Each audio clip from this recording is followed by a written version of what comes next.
Saturday, isn't it? Probably gonna stay in. Usually on a Saturday. Oh fuck! Party time, mental, mental. I'm like, you just like,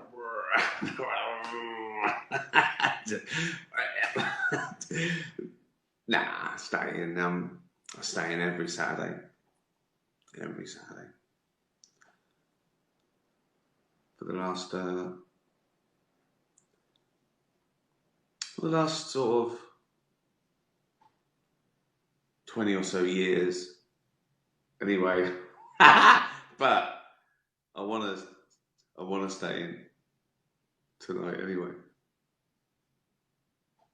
There's a lovely episode of Porridge, which is a classic British sitcom for anyone around the world.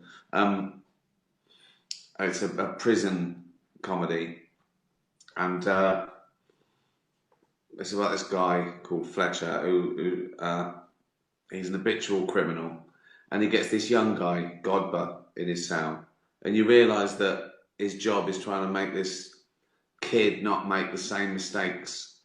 He's sort of a father figure to him, and it might even be the first episode where, to make this kid feel better, he goes, "Should we go out tonight?" And the kid goes, "What?" He goes, "Yeah, let's just go down to the pub, and then after we can go for a curry." And he goes, what would you have? What are you having? What would you? And they talk about it, and then Fletcher just goes, "No, let's just have a quiet night in." It's really sweet. So that's what we're doing now, isn't it? We're just having a quiet night in. I asked for some questions, didn't I? So look what I got. I got a few here. Emma Dolan, the shittest film you love. Oh, that's a really good one. Oh, I don't know. Because if I love them, I probably don't think they're... I don't know, you mean like a guilty pleasure? I suppose I watch shit films on purpose and know they're shit on planes. Like, that's the only time I watch a stupid film about, I don't know, one man saving America from, a foreign force or aliens or something. That's when I watch one of those daft things. I think I've watched both of those. Was it London Has Fallen, then LA Has Fallen? I watched both of those on a plane. But then you get a little gem that's meant to be, escapism, but it's really like the perfect aeroplane film for me is Limitless. Amazing. I loved it. I watched it twice. Watched it on the plane, and then got it on DVD. So, yeah, I'll watch crap on an aeroplane. When you've got 7 or 8 hours to kill, you want a bit of escapism, and you let it off a little bit more because altitude. You go, yeah, that's all right, isn't it? Free champagne. Go on, shoot them. So. Sheila Hudgkins says, "What's your favourite book you've ever read? And are you reading anything now?" Now, I've got to confess, I assume she means like novels, and I never have read novels really, or fiction, unless I had to for like O level or something. I've read one novel sort of by choice as an adult, which was Catcher in the Rye, and I absolutely loved it. But it was like doing a marathon. I just sort of think, right, I've done it now. I've done that. I read a book. Yeah, I haven't got the right brain for fiction because I think my own thoughts kick in. They get in the way what I do. I do read, but I read non-fiction. I read science and philosophy. And if I'm walking along and I think of something, I want to know the answer, so I'll come home and Google it and read all about it. Like the other day, I was thinking, hold on, when I'm in a plane and you go through the clouds and it says external temperature minus 50 degrees, you're going through the clouds, which are water vapour, but at mine, how are they not frozen? And if they're frozen, how do they stay up there? How does ice float? I'm not going to tell you the answer, but I came back and I learned all about clouds. So that's what I do. Calling Ricky a pedo until he follows me asks, what was your favourite Christopher Hitchens moment? I love Hitchens. There's too many. It was so good. It was so good. Well, a personal moment where he wrote to me, he got my email and he wrote to me and he invited me for a pint when I was next in Washington, and never got around to it. Yeah, he was great. Ollie is the best. Asks, how are you feeling? Fine. Are you painting anything new? No. It's so funny. Like, it was about maybe 2 weeks ago, I was going past the art shop in Hampstead and I thought, I'll get a new canvas. And then I didn't. And then a couple of days later, obviously all the shops shut. Apart from non-essentials, which art equipment isn't essential. Imagine getting caught out in the curfew. What are you doing now? I need some magenta. I need some titanium white. I've run out. Yeah. People keep asking me, I've said this before, can I bring forward Afterlife 2? Can't do it. They can't do it. I've checked. So watch Afterlife 1 again. Is there anyone watching this who hasn't watched Afterlife, the first season? I can't. I mean, I find that hard to believe after all I've done for you that you haven't watched. What? Argue my greatest artistic achievement. So watch that. Before that, though, when everyone's been watching The Invention of Lying again, which went on Netflix this year, so that's lovely. It's like 10 years old, and yeah, had a new lease of life. So thanks for that. The Invention of Lying. Watch that if you haven't watched it. Afterlife. Invention of Lying. Ghost Town comes to Netflix on the 1st of April. My first movie. My first lead in a movie. I think. And that's very, very sweet. A very sweet film. Really feel good, magical. It's not Christmassy, but it's got that vibe of It's a Wonderful Life or something like that. Ghost Town, 1st of April. This turns out to be just a big plug, isn't it? Yeah, it's a Ricky Netflix this month. Willoughby's, my first animated feature as a producer, and I play the cat, of course, based on Ollie. And that's April 22nd, and then the big one, Afterlife 2, April 24th. People were planning sort of watching parties, but now that's no, unless it's your family you're self-isolating with. And if someone you know hasn't got Netflix, give him your password. Is that allowed? I think Netflix are all right with that, aren't they? Give them your password. Or is that too tricky? Do I have to know too much? Or if you've got a relative who hasn't got Netflix or can't afford it, and buy it for them. That's what a lovely gift. What a lovely gift in these times of trouble and self-isolation, buy someone you know Netflix for a couple of months so they can watch all the best programs and Afterlife. Then they can watch. Oh, what a lovely idea! I feel emotional that I've come up with such a beautiful idea, but is absolutely no skin off my nose. It doesn't cost me anything. Oh dear. I'll say hello to some people. Oh, here we go again. Look at that. I look like a little mole coming out of the ground, and it's sunnier than I thought. Trying to read your names. Can't wait. Derek. Um, oh, the award room. No, it's just no, no.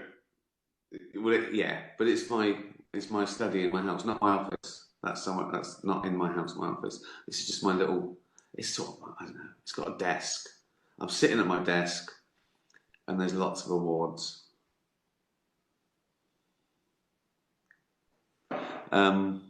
Everyone share Netflix. It's a great idea. Oh, someone's just said sharing Netflix in America is illegal. Will I get in trouble? Don't do that then. But you can, I don't know, you share it with the family, can't you? Can't you have on different devices? Oh, just buy it for them then. Is that legal? Can someone buy someone else Netflix? Of course you can.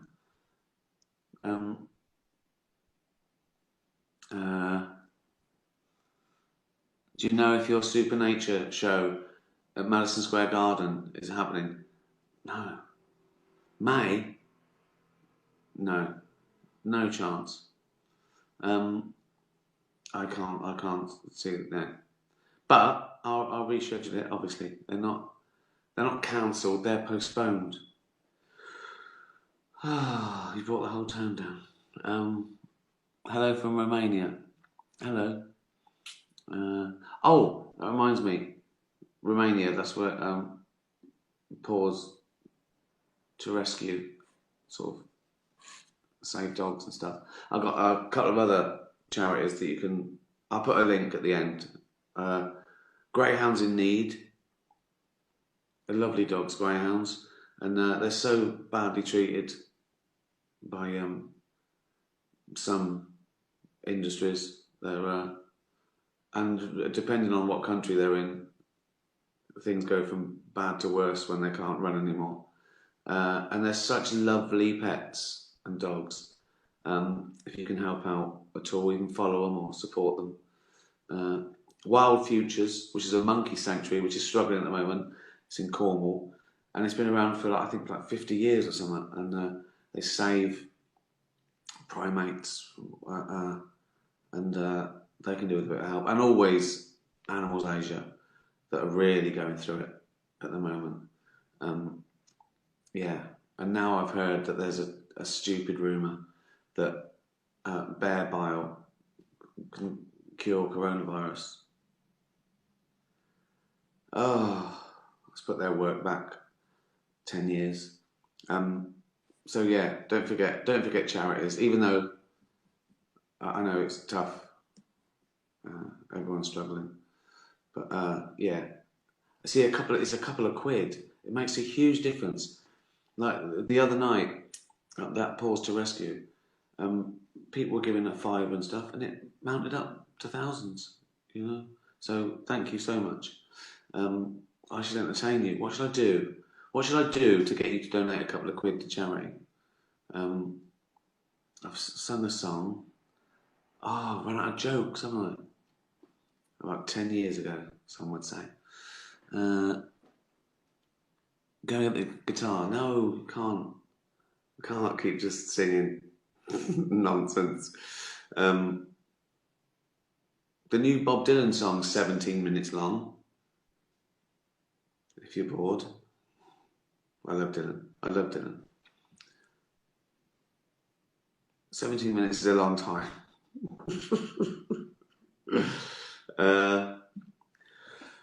That's about it, isn't it?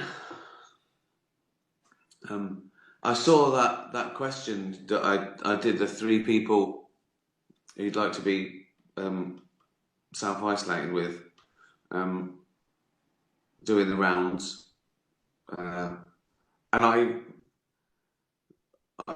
foolishly chose Winston Churchill, Sir Isaac Newton, and a random caveman. Because I said, like, the caveman wouldn't know who the other two were.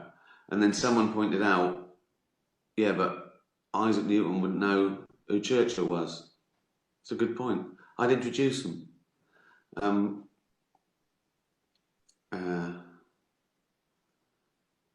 What else? Any questions? Do the dance. I can't do the dance. Too weak. Too weak and old. I saw people making jingles out of the stupid things I said. That's always nice.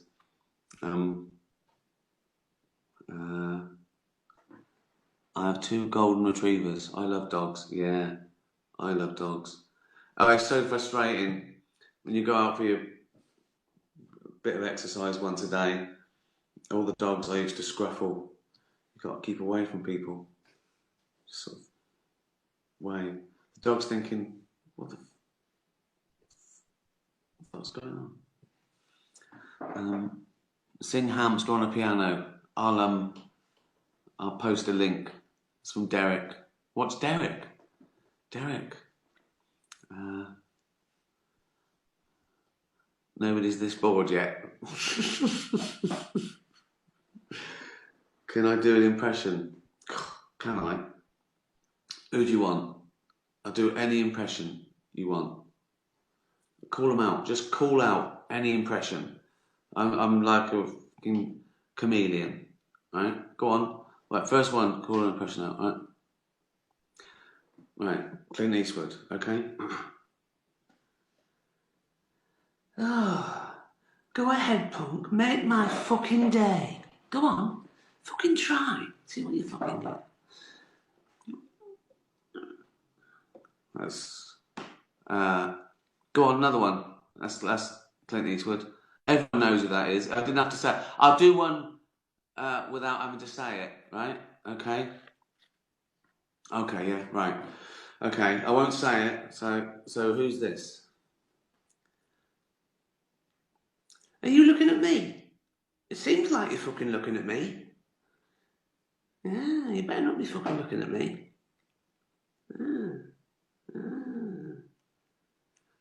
Robert De Niro in Taxi Driver. What else? What else? Come on, anyone you want, as hard as you like. Even. Oh yeah, okay. Though this is tough. No, I can't do that. I'll do that. This is too tough. Only because I can't speak German. That probably gives you a clue who they wanted me to do. And I don't want to do any hand gestures because someone has screen grab it. Liam Neeson. Okay, right, I'll do that. Right. I will fucking find you and I will fucking kill you. Who? Liam Neeson. Bill Cosby. No. Fucking hell. Come on.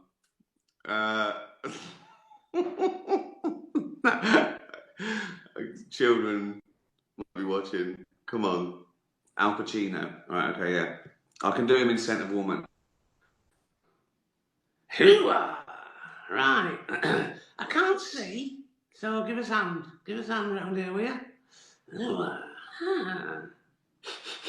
Oh, what are you wearing? What is that fucking pong? I like it. I fucking like it. Hoo-ah!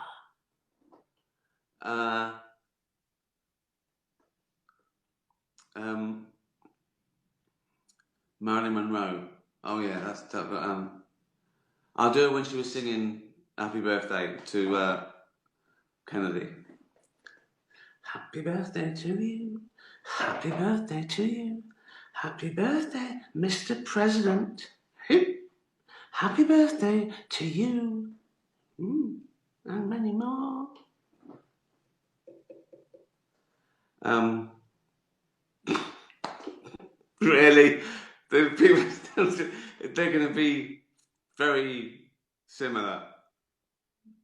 Right, here they come. No, not doing Rolf Harris, not doing Jimmy Savile. In fact, they're ones you can actually do quite easily, can't you? Prince Andrew, good one. Gordon Ramsay. Right, yeah, I'm not fucking paying you. I can chop these nuts in, right? How? Gordon Ramsay. Abe Lincoln. No, I won't take my fucking hat off. I'm watching the play. How? The Queen. That's tough. That is tough.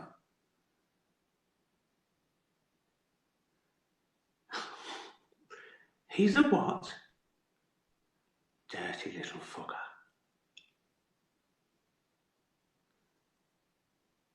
That'll do, won't it? Stay well. Watch telly. See you tomorrow. Cheers.